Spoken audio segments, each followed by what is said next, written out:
Hello everyone, আসসালামু আলাইকুম। তো চলে আসলাম তোমাদের সাথে নিউ একটা ভিডিও নিয়ে। তো আজকে আমি আমার বাচ্চার জন্য বেদানার রস বানিয়ে দেবো। তো এই দেখো, আমি বেদানাটা সুন্দর করে বের করে চকলেটের থেকে সুন্দর করে ছাড়িয়ে নিচ্ছি। আর প্রতিদিন চেষ্টা করবেন যে বাচ্চাদের প্রতিদিন করে একটা করে ফল দেওয়া, এতে বাচ্চাদের ভিটামিন ও পুষ্টি হয়। তো যাই হোক, আমি চেষ্টা করি প্রতিদিন আমার বাচ্চাকে একটা করে ফল দেওয়ার, বেদানা বা মালটা যেটাই থাকুক আমি সেটাই দিই, বাসায় যেটা থাকে সেটাই দিই। তো যাই হোক, প্রতিদিন ওকে মালটা খাওয়ানো হয়, আজকে ভাবলাম একটু বেদানার রস দিই।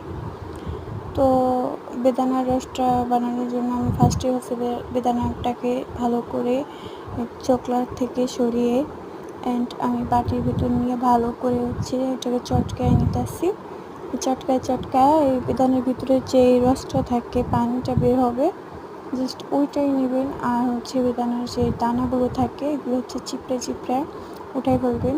তো ভালো করে আমি এটা রসটা করে নিয়ে একটু একটু করে চিপড়ে বেদানার এটা ছাড়িয়ে নিচ্ছি। তো দেখো, আমার কিন্তু বেদানার পানিটা অনেক ঘন হয়েছে। আপনারা আবার পানি দিতে যাবে না, কারণ এটা চিপড়াইলে এমনিতেই পানি বের হবে। তো এই এতটুকুই রস যদি বাচ্চাকে খাওয়ানো যায় ফিটার ভরে, এটাই কিন্তু ওদের জন্য অনেক ভিটামিন একটা জিনিস।